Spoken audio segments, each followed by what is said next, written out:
السلام علیکم بیننده‌های ارجمند. برنامه اطلاعاتی و تحلیلی نبض زندگی منظور شماست. در استودیو با شما الهام جان هاشمov. من طول نیم ساعت با اهل همکارانم از استانسی‌های تلویزیون‌های مستقل تاجیکستان دوری موضوع نوبتی برنامه صحبت خواهیم کرد. موضوع برنامه امروز ما چنین عنوان گرفته است: انرژی گرمی در فصل زمستان کدام است؟ ما امروز اطراف این مسئله همراهی کارشناسان و متخصصان این ساحه رجوع خواهیم کرد. اینک امروز در برنامه تماشا کنید. مشکلات انرژی گرمیدهی در فصل زمستان چرا به نیروی برق تکیه میکنیم؟ نیروی الटरनेटिوی چی بوده میتواند؟ پنل های آفتابی مشکلات زمستان گذرانی را حل میکند؟ کارشناس برنامه دوцент کافدره متماتیکی عالی و تکنولوژی اینواتسیونی دانشکده اقتصاد و سودای دانشگاه دولتی تجارتی تاجیکستان ابراهیمов اسرائیل اکرامویچ به این موضوع روشنی میاندازد. جمهوری تاجیکستان دارای ذخیره‌های بای گیدروانرژیتیکی میباشد. بنا به معلومات سامانه وزارت انرژتیک و ذخیره‌های آبی کشور، حجم این ذخیره در شماره به 527 میلیارد کیلووات ساعت سالانه برابر میباشد. با در نظر داشت شرایط‌های تکنیکی ذخیره‌های گیدروانرژیتیکی تاجیکستان به 317 میلیارد کیلووات ساعت سالانه برابر بوده، عین زمان تنها 4-5% آن موردی استفاده قرار دارد. جمهوری تاجیکستان با در نظر داشت ذخیره‌های گیدروانرژیتیکی خود در جهان جای هشتم را بعد از خیتای، روسیه، ایالات متحده آمریکا، برزیل، کنگو، هندوستان و کانادا اشغال کرده است. انرژتیک جمهوری تاجیکستان تا 95% از گیدروانرژیتیک حساب می‌یابد تشکیل یافته است. این معلومات دلالت از آن می‌کند که چون در برنامه قبلی گفتیم تاجیکستان یکی از کشورهای سهمگذار در تطبیق اقتصادی سبز به شمار می رود و از خود ضرر به طبیعت و سلامتی انسان را ندارد. اما نیروی برق امروز برای ما هم منبع روشنایی، هم منبع گرمی و همچنین منبع پخت و پز شده است. در فصل سرما ما بیشتر اهمیت و ارزش برق را به خوبی احساس میکنیم. کدام نیرو در فصل زمستان برابر نیروی برق میتواند منبع الटरनेटिوی انرژی شده باشد؟ این مسئله را همکاران ما از تلویزیون سیمای مستقل یکم سید مختاری، سید انور و همچنین نعیم جان ایوبوف بحث و بررسی کردند و این گزارش را همراه تماشا میکنیم. تشکر زیاد دوستان. با آمد فصل سرما در کشور لیمیت برق جاری گردید، اما تا دیر مقامات این خبر را رسمی تصدیق نکردند. ما نیز کوشش کردیم که چندین مرتبه به شبکه‌های تقسیمات برق مراجعت کردیم، اما جواب منفی را گرفتیم. در نتیجه جستجوها معین گردید که سنه 13 اکتبر سال 2022 در زمان شبکه برق تاجیک مواد با نام مراجعتنامه شرکت برق تاجیک به مردم کشور منتشر گردیده است. در مراجعت ما گفته شده است که شرکت برق تاجیک و جمعیت سهامی شبکه‌های تقسیمات برق هیچگاه خواهشمند محدود کردن انتقال برق و به برق ماندن مردم نیست، اما از سبب کمشوی ذخیره‌های آب در حوزه تشکل آب دریای وخش اینچنین سال به سال زیاد شدن طلبات اهالی و ساحه‌های اجتماعی اقتصادی مملکت نارسایی موسمی نیروی برق به میان میآید. این معنای آن را دارد که مردم کشور در دوره زمستان گذرانه از منبع‌های دیگر گرمایدهی استفاده و یا ذخیره نمایند. یکی از منبع‌های گرمایدهی که در کشور معمول است این انگشت سنگ محسوب می‌یابد که طلبات به این نماد محصولات در فصل سرما به مراتب بالا می‌گردد. در نقطه‌های فروش 1 کیلوگرم انگشت 2.70 درم و انگشت میده 1.50 درم ارزش دارد. این هم در حالی است که سال گذشته در موسم سرما نرخ انگشت از 60 درم تا 1.80 درم را تشکیل میداد. Aprilitar gram می‌بینه آتریف ازبک انداز سالی کمروای. انداز کم کم نرخ نرمال نیازه. گفتاس یعنی همه که هوا خنک بارون همه گفتاس. дадабой юсупов таи чанд соли охир ба фурӯши ангишсанг машғул аст. мегӯяд ки яке аз сабабҳои асосии гарон шудани нархи намуди сӯзишворӣ ва маҳкам шудани сарҳад байни тоҷикистону қирғизистон вобаста аст, зеро солҳои гузашта ангишт асосан аз кишвари ҳамсояи қирғиз ба мо ворид мешуд. ҳоло боша фурӯшандагон ангиштро аз шаҳри Исфара ва Ҷаббур Расулов ба Хуҷанд оварда сокинонро таъмин карда истодаанд, аммо аз сабаби кам будани он талаботи мардум пора қонеъ карда намешавад. 15 میبرادیم 7-8 میبرادیم کم بود وای مر کم من اودشیم هایکای اودشونه дар ҳамин ҳол аз раёсати хадамоти зидди инҳисорӣ дар вилояти Суғд иттилоъ доданд ки нархи ангиштсанг нисбат ба соли қаблӣ бетағйир аст. Салоҳиддин Холиқзода муовини сардори раёсати хадамоти зидди инҳисорӣ назди ҳукумати ҷумҳурии Тоҷикистон дар вилояти Суғд баён дошт ки нархи ангиште ки дар бозорҳо бо арзиши то 3 сомонӣ ба фурӯш гузошта шудааст, ангишти кишвари Қирғизистон маҳсуб ёфта, он барои соҳибкорон, нафароне ки ба пухтани нон ва ё маҳсулоти нонӣ сару кор доранд пешбинӣ шудааст. Ӯ мегӯяд ки ангишти ватанӣ дар бозорҳо бо нархи нисбатан арзон дар фурӯш аст. ҳама сола нархи ангишт бештар аз омади фасли зимистон вобастагӣ дорад. фарқият қариб ки нест, чунки нархи ангишти воридотӣ соли гузашта ҳам аз 2 то 3 сомонӣ буд сарши зимистон. дар корхонаҳои давлатӣ нархи ангишт то 900 сомонӣ барои 1 тонна муқаррар бошад. дар бозор бошад нархи навои 1 тонна ангишт аз 2 сомонӣ то 3 сомонӣ мушоҳида мегардад. дар ҳамин ҳол аз шуъбаи саноати ин ниҳод ба мо иттилоъ доданд ки дар 10 моҳаи соли равон истихроҷи ангишт дар кишвар 1 млн 559 ҳазор тоннаро ташкил медиҳад. дар ҳамин давраи соли гузашта ин нишон дод 1 млн 443 ҳазор тонна баробар буд, яъне нисбат ба 10 моҳи соли 2021 дар ҳамин давра 126 тонна ангишт зиёд истеҳсол шудааст. бо вуҷуди зиёд истихроҷи ангишт, сокинон аз болоравии нархи ангишт негаронанд. дар баъзе аз корхонаҳо ва муассисаҳои давлативу хусусии вилоят дар фасли сармо аз манбаъҳои гармидаҳии офтобиву рӯшноӣ истифода мебаранд. яке аз инҳо муассисаи давлатии литсеи касбии политехникаи шаҳри Хуҷанд маҳсуб меёбад. таҷҳизоти насбшуда олмонӣ буда на бо нури офтоб, балки бо рӯшноӣ қувват мегирад. ин таҷҳизот 35% сарфаи энергияи барқро дар муассиса кам мегардонад. ба гуфтаи масъулини литсеи касбии политехникаи насби таҷҳизот аз ҷониби ҳукумати мамлакат дар доираи лоиҳаи бонки рушди осиёгӣ дар Тоҷикистон бо мақсади аввалин таҷриба дар вилоят роҳандозӣ гардидааст. масъулини литсей мегӯянд ки давоми 3 сол мешавад ки дигар аз харидани ангишт ва ҳезон барои гарм намудани литсей даст кашиданд. мо пешар бинои таълимгоҳ бо гармидиҳӣ албатта худо мо буд, мо ҳезин харидорӣ мекардем, 10 куб 14 куб ҳезин харидорӣ мекардем. баъд аз он бо 4 тонн 6 тонн ангишт харидорӣ мекардем барои зимистон гузаронӣ. ҳозир ҳамин чизо бартараф шуд. мо ҳезин барои ошхона кор мефармоем ки 2 куб 3 куб, баъд аз он ангишт харидорӣ намекунем. ҳамин система ҳам гармӣ медиҳад, ҳам дохили утоқҳои синфхона ҳамаш гарм. тарзи кори таҷҳизоти олмонӣ осон буда бо оғози рост, яъне пайдо шудани равшанӣ ба кор медарояд. дар натиҷаи таъсири рӯшноӣ дар офтоб коллекторҳо қувваро ба худ гирифта моеъро гарм мекунанд ва дар натиҷаи гардиш хӯрдан ҳамаи синфхонаҳои литсей ба пуррагӣ бо гармии доимӣ таъмин мегардад. вақте ки вай гармӣ мегирад, пурра гармӣ доштан мегирад. уҷа резервуар мегӯем барои нигоҳ доштани гармӣ. бошгоҳе ки ҳаст ҳамҷанда барои нигоҳдори гармӣ 5 тоннагӣ ҳаст болова насб карда шудагӣ ва он гармӣ медорад. то 24 соат гармӣ медорад. ҳоло дар боми бинои литсей 8 адад коллекторҳо аз тарафи рост ва чапи бино насб гардида, насосҳои тақсимкунанда низ дар алоҳидагӣ гузошта шудааст. инчунин дар лабораторияи литсей таҷҳизотҳои офтобӣ ва шамолӣ низ буда танҳо барои омӯзиш гузошта шудааст. масъулин мегӯянд ки таҷҳизотҳои шамолӣ дар ноҳияҳои баландкӯҳ ки имрӯз қувваи барқ хомӯш мешавад муфид аст. инчунин таҷҳизотҳои гармидаҳии офтобӣ низ дар лабораторияи литсей гузошта шудааст ки ҳама рӯза аз он барои омӯзиш истифода мебарад. таҷҳизот барқро аз нури офтоб гирифта ба пурқувват кунанда медиҳад. дар натиҷа қувваи барқи баландшиддат ҳосил мешавад. гуфта метавонем ки имрӯз литсей тавонист ки роҳҳои дигари сарфа намудани барқро пайдо намояд, аммо на ҳар як корхонаву муассиса ё шаҳрванд аз ин намуди таҷҳизот истифода бурда метавонад. мо танҳо аз будани таҷҳизотҳои замонавӣ як мисол овардаем.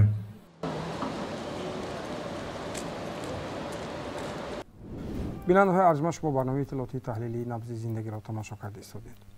тоҷикистон кишвари офтобӣ аст. қариб 300 рӯзи офтобӣ дорад.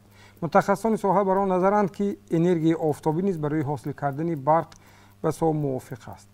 من یاد دارم که 15 سال یا قریب 18 سال مقدم در یکی از دهه‌های دامنگوی ناحیه اشت در یک قسم بینایی مرکزی سلامتی چنین بطری‌های گرمیدهی آفتابی یا خود گلیا کلکتر و همچنین پنل‌های آفتابی را نصب کرده بودند که این قسمی بینای را هم با آبی گرم هم با گرمی و همچنین روشنایی تأمین میکرد. دوامی 24 ساعت همین گوییم گرمی و آبی گرم و همچنین روشنایی در این بنا تأمین بود.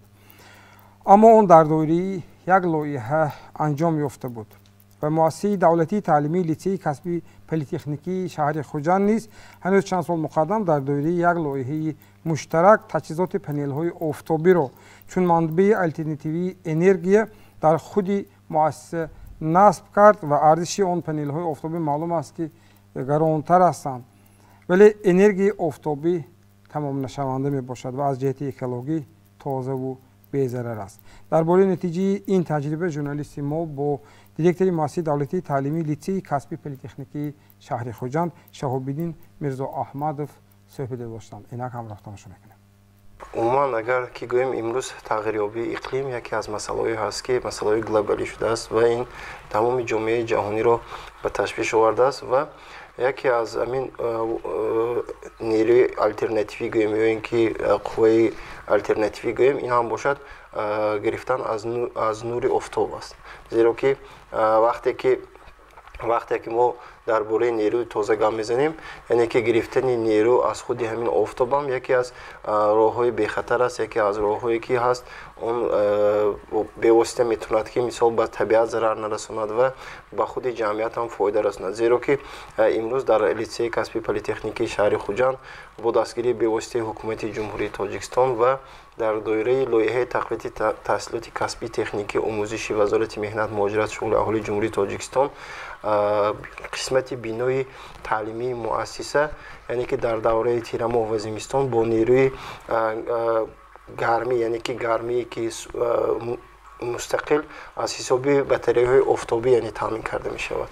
همین را قید کردنیم که سیستم مذکور در مؤسسه سال سوم است که استفاده کرده می شود و از یک طرف اگر که ما خیلی که گفتیم این به صرفه نیروی برق آورده رساند، از طرف دیگر از جهت اکولوژی مهم می باشد و باز همین را قید کردنی هم که اون تجهیزاتی که امروز تجهیزات زمانوی که نصب کرده می شود وابسته به این و گرفتن نیرو پرداشت می باشند و آنها سالهای دراز استفاده کرده میشن. زیرا که در 3 سالی که ما یعنی که همین نظام را استفاده کرده استادیم ما عین حال یگان مشکلی را وابسته به استفاده بری آن یا اینکه از کار برآمدن قسم های احتیاطی آن نمیبینیم.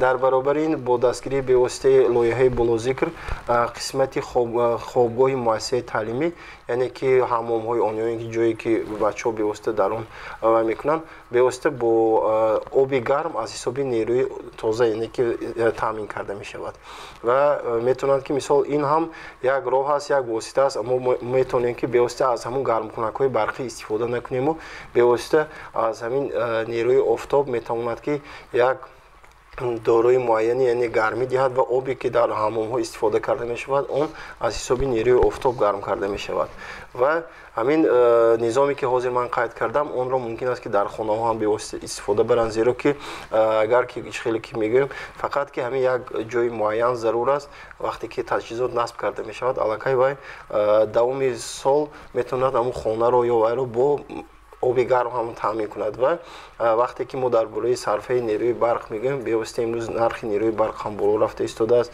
و این به واسطه به بودجه اولویه هم فایده میرساند. زیرا که در خانه ها امروز حالتایی هست که مثلا قوه برق رو مبلغش رو پرداخت کرده نمیتونند و استفاده نیروی مذکور بسا برای اهالی مفید هم میباشد. بیننده های ارجمند شما برنامه اطلاعاتی تحلیلی نبض زندگی را تماشا کرده ایستادید و موضوع صحبت ما در مورد منبع‌های الترناتیوی گرمیدهی در فصل زمستان است. در مصاحبه بالای ما از راهبری مؤسسه دولتی تعلیمی لیسه کسبی پلیتکنیکی شهر خوجند در مورد افضلیت‌های استفاده بردن همان پنل‌های آفتابی از برد و باخت آن از پهلوهای مثبت و منفی آن شناس گردیدیم.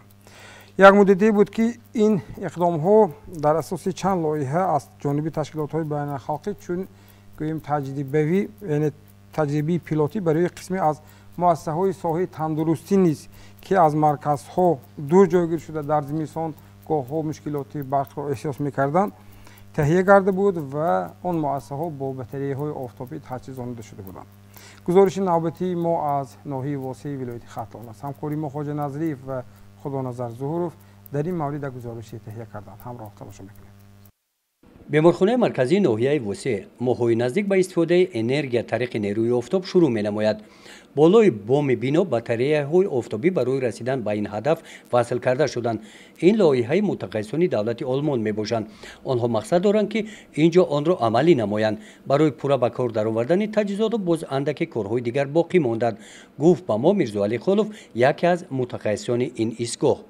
вақти амиш асбобои мо хомӯш мешавад, барқ хомӯш мешавад, ин ба воситаи автоматикӣ ба кор медарояд, ба баъзе ҷоҳо оби гарму хунук таъмин мекунад. дар ҳолате ки барқ набошад, модда ҳастаст солнечни батарея мегӯянд, аммо худаш ба воситаи автоматикӣ ҳамаи биноро ба оби гарм таъмин мекунад. мирзоалӣ дар ин соҳа бо гузаштани курсҳои бозомӯзӣ таҷрибаи хуб дорад. оиди пайваст намудани дастгоҳҳои истеҳсоли энергияи офтобӣ аз мутахассисони олмонӣ вақти ҳамроҳи онҳо кор кардан хеле чизҳоро омӯхтааст. мирзоалӣ мегӯяд ки то мавриди истифода қарор додани батареяҳои офтобӣ ҳоло онҳо танҳо бо истифодаи қувваи на чандон зиёди барқ фаъолияти мунтазами нигоҳ доштани оби гармро таъмин менамоянд. дар ин ҳуҷра бошад ин таҷҳизотҳо ба истеҳсол ва нигоҳ доштани кислород нигоронда шудааст. ин таҷҳизотҳо ҳам имкон доранд энергияро якчанд соат нигоҳ доранд. дар сурати истифодаи чунин таҷҳизотҳои тавоноияш аз ин баланд ин ҷо дигар хатҳои барқ лозим намешаванд. мо амин чизоро аввал переносное кислород буд, ҳозир мо амира заводча дорем. бе ягон чиз мо амира мақсад худаш переработка мекунем, худаш кислородро мекашем, тайёр мекунем ва агар ҳолате мешавад ки барқ ҳам набошад, мо бе ягон чи истифода бурда метавонем. ин яке аз ҳуҷраҳои беморхона аст. нигоҳ кунед, ин воситаҳо имкон намедиҳанд ки таҷҳизотҳои зарурии ин ҳуҷра ягон дақиқа беқувваи барқ монанд. мо дорем сипаб дар иҷа ба воситаи аккумулятор бе ягон мушкилӣ, мақсад дар касал ёрдам мекунад, мемонад кислород чиз бошад мекунад. мо дорем UPS барои кувес, барои иш ҳастад. мақсад ҳолате ки барқ хомӯш мешавад, мо бе ягон мушкилӣ метавонем истифода барем. дар қатори таҷҳизотҳои тиббӣ ҳолати нигаҳдории ҳуҷраҳо бо гармӣ дар фасли сармо бо истифода аз фаршҳои гармидиҳанда сатҳи хизматрасонии тиббиро дар беморхона хеле беҳтар намудааст. умуман мо печка истифода намебарем, ягон намуд печка, угл истифода намебарем, ҳезм истифода намебарем. мо ҳамаи ҳуҷраҳомон бо теплый пол таъмин аст. яъне шумо ҳавоу табиата зарар наметиҳед? мо зарар наметиҳем. ҳамаи ҳуҷраҳомон таъмин аст. кадом градуси дар кор аст, ҳам градус намемонад. аз беморхона рафтем тарафи бозор. маркази тиҷоратии Нури Восеъ, ин калонтарин бозори ноҳияи Восеъ аст. Аъзам Муҳаммаҷонов тоҷир аст. ӯ равшани дуконашро аз нури офтоб мегирад. дар ин бозор ӯ нахустин шуда болои боми дуконаш батареяи офтобӣ гузошта бо аккумулятор ва як таҷҳизоти дигар равшани дуконашро доимӣ таъмин менамояд. خوبی شمیه که راست خود نداره، یعنی میزنیم میا خودش سول نشان میده. اینا گریون اینا دیده سن میا کنترل کرده، کنترل کرده میا کیلومتر ده، هم کیلومتر زریاد میگیره، هم سوید هسته. به راست خود. آیا قوای برق استفاده نمیبره؟ نه نه، اینجا قوای برق بزرگ موده استفاده نمیبرن، فقط سول نشان استفاده میبرن. همه استفاده میبرن؟ همه سول نشان استفاده میبرن. برای به خطری نغزای، برای به خطری سول نشان بسیار نغزای. در خونه ندارم، نه که خیلی استفاده هم باری میشه وقتی، نه که خیلی اینجا استفاده بردیم. ای خونه در اینجا بسیاریم. این اقدام اعظم 5 سال پیش بود. بعد این دیگر بازارنشینان به اعظم پیروی کردند. زیاده از 2000 نفر در چنین دکان‌ها که با فعالیت تجارتی اینجا مشغول هستند، همه آنها از پی استفاده نور آفتابی هستند. امروز همه تاجران از باتری‌های آفتابی استفاده می‌برند. این گزارش رو من خواجه نظریف و همکارم خدای نظر ظهورов برای برنامه نبض زندگی آماده کردیم. برنامه رو ادامه می‌دهیم.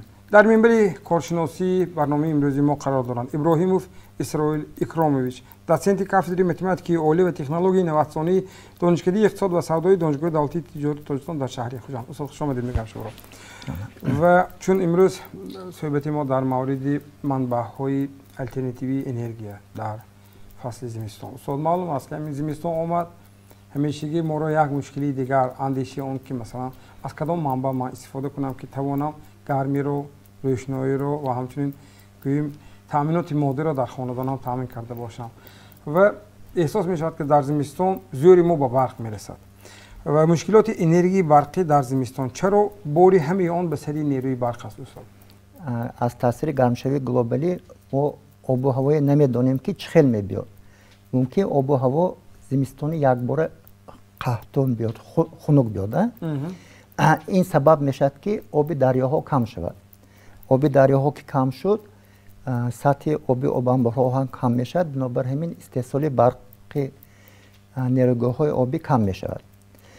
یا اینکه سبب این خشکسالی آمدن، همین سالی میشد که بارش بسیار کم میشد، حساب همینم سطح آبی نیروگاه‌ها پس میشد. همینم سبب میشد که استحصال برق کم شود. بنابر همین منبع الटरनेटिव्ی برق ما حساب گرفتن ما در کار. نکو موافق حساب کارشناسان منبع‌های الटरनेटिव्ی که استفاده برده میشد و نظر به منبع‌های آب نرخش گرانتر به مانند نیروی آفتاب، نیروی شمال گرانتر، لیکن چی نباشد همون گرانتر باشد هم ما همین امنیتی انرژتیکی حساب گرفتن ما در کار. اکو امنیت انرژتیکی من مثال از همه روشنش ولایت سوخت.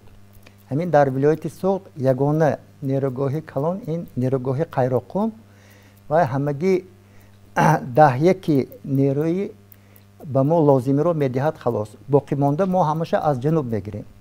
از جنوب همگی یک خط برق میبیاد. اگر همین خط برق خدا نکرد اگر کنده شود اگر ولایت ما تماما بی برق میموند. بنابر همین حالت های ناگوار هم حساب گرفته ما جهت امنیتی برقی حساب گرفته ما در کار. بنابر همین همون نیروگاه های سبز، نیروی آفتاب، نیروی شمال اینهای کمتر باشد هم برای بی‌خطری انرژتیکی ما باید جاری کنیم. بله استاد تشکر.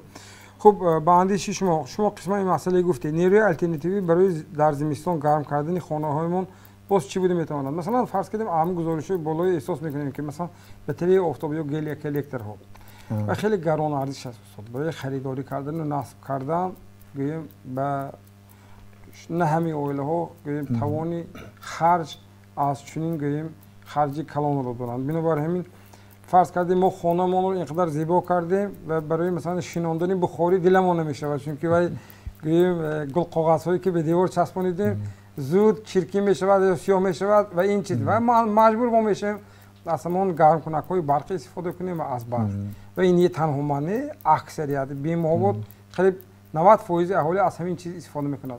الटरनेटिव्ی چی بودنش میکنید؟ نکو منبع الटरनेटिव्ی این کلکتورهای آفتابی به واسطه نور آفتاب ما آب گرم میکنیم. همین کلکتورهای آفتابی در فصل تابستان هم استفاده بریم میشد. کارخانه های هستند که ویها سال دراز آب گرم در کار. همه آب گرم به ملال استفاده برده میتونند. برای گرم کنی خانه همین کلکتورهای آفتابی اگر استفاده بریم اگر برای گرم کردن همین یک حجره یک خانه تخمینا 2-3 متر کوادراتی کلکتور لازم است. نکن روزهای آفتابی باشد همین حرارت آب کلکتور 70 تا 80 درجه گرم شدنش ممکن. اگر روزهای ابرناک باشد اگر تا 40 درجه گرم میشد. همین تا 40 درجه گرم شدگیش هم برای در حالت گرمی نگاه داشتن خانه کفایت میکند. بنابر همین این یک راه الटरनेटिव्ی گرم کنی خانه. بله.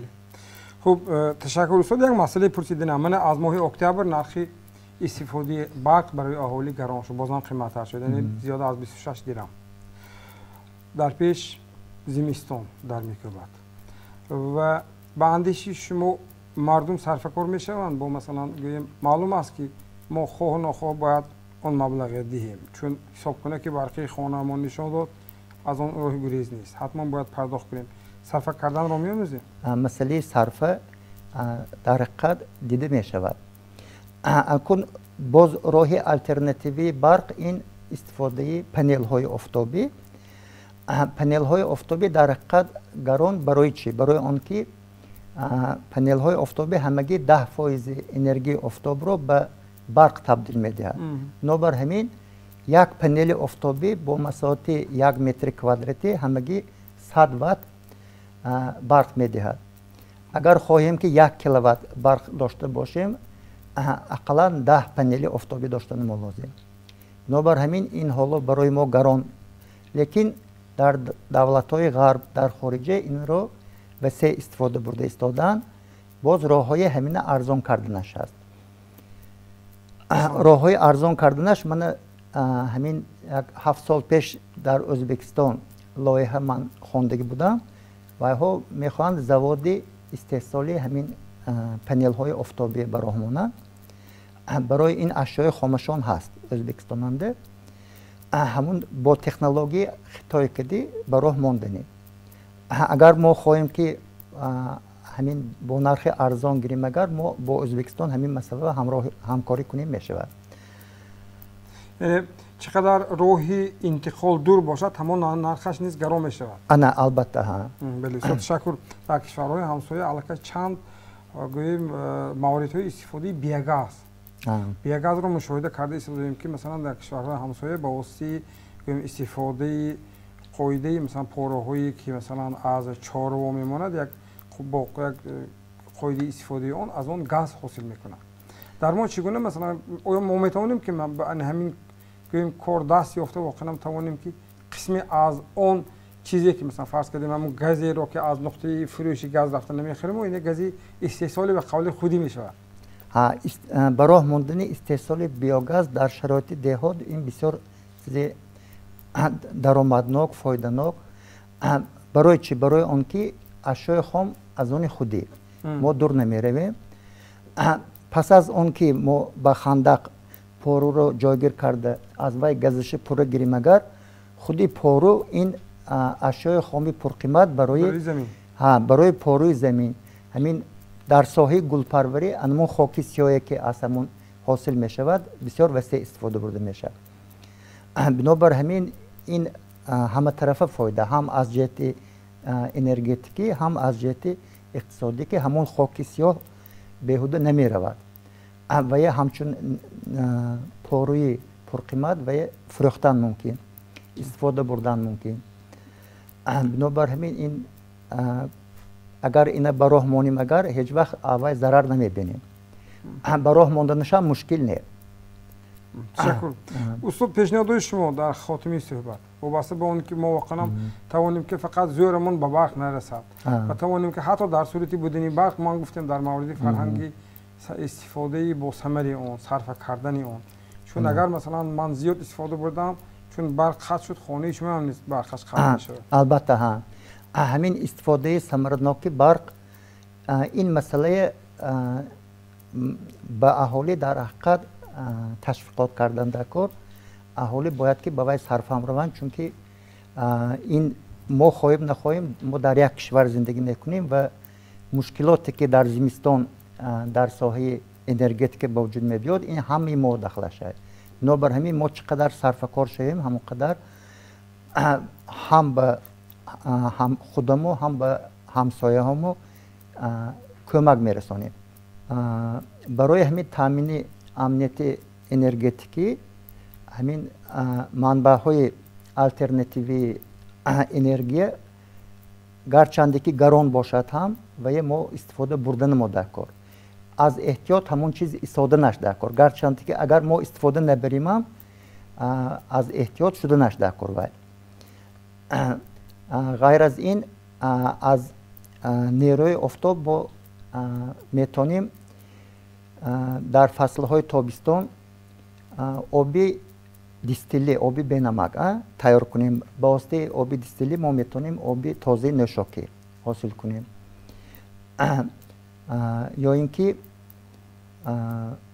ана ҳамин нерӯи офтоба махсус дастгоҳҳое ки нерӯи офтоба ба ҳаракат медарорад, ҳамуна ҳамчун дастгоҳи ҳаракаткунанда истифода бурдан мумкин. ҳамчун муҳаррик дуруст ҳамхел лоиҳаҳо ҳаст ва амалба ҷорӣ кардан мумкин. бале устод ташаккур. бинандаҳои арҷуманд, шумо барномаи иттилоотӣ таҳлили набзи зиндагиро тамошо карда истодед ва мавзӯи суҳбати мо дар мавриди истифодаи манбаъҳои алтернативии гармидиҳӣ дар фасли зимистон буд ва дар суҳбати коршиносии минбари имрӯзии барномаи мо қарор доштанд Иброҳим Исроил Икромович, доценти кафедраи математикии олӣ ва технологияи инноватсионии донишгоҳи иқтисод ва савдои донишгоҳи давлатии тиҷорати Тоҷикистон дар шаҳри Хоҷанд ҳузур достанд. Устод хушомадед мегӯям. Ташаккур. бинандаҳои арҷуманд, имрӯз мо ҳамроҳи шумо ва коршиносону мутахассисони ин соҳа мавзӯъҳои манбаъҳои алтернативии гармидиҳӣ дар фасли зимистонро дар шароити кунунӣ баҳсу баррасӣ кардем. ростӣ мо бисёр хушнуд шудем вақте дидем ки чӣ гуна сокинони пойтахт ба хушнудӣ гуфтанд ки дар фасли зимистон хонаҳои онҳо инқадар гарм аст, зеро дар шаҳри Душанбе маркази барқи гармидиҳӣ ба фаъолият пардохтааст ва хонаҳои мардум ҳамешагӣ бо гӯем гармӣ таъмин аст. ва воқеан ҳам ин бисёр хушҳолкунанда аст ки бо камтарин маблағ онҳо ҳар моҳ ҳаққи онро пардохту истифодаи онро пардохт мекунанд ва ин як воситаи гӯем ҳам таъмини хона бо гармӣ ва он сарфаи барқ аст. ва гузашта аз ин мувофиқи тавсияи Бонки ҷаҳонӣ ба соҳаи энергетикии Тоҷикистон тавсия додааст ки 10 сол пеш агар хато накунам гуфта буд ки дар сурати то 3 цент шудани арзиши 1 киловаттсоат барқ нерӯгоҳҳои барқи обӣ метавонад ба шакли фоида овар гузарад. ҳатто дар сурати 26 дирҳам ва аз он зиёд кардани он барои аҳолӣ низ албатта хароҷотҳои ҳамаи он гӯем қисмати энергетикаи барқӣ ки аз ҷониби нерӯгоҳи барқи обӣ истеҳсол мешавад пӯшонда намешавад. ин пеш аз ҳама мо шуморо водор мекунад ки ба қисмати сарфакорӣ гузарем. андеша ва хулоса қазоват аз шумо аст. ин барномаи иттилоотии таҳлилии набзи зиндагӣ буд. хайр, хонатон обод бошад.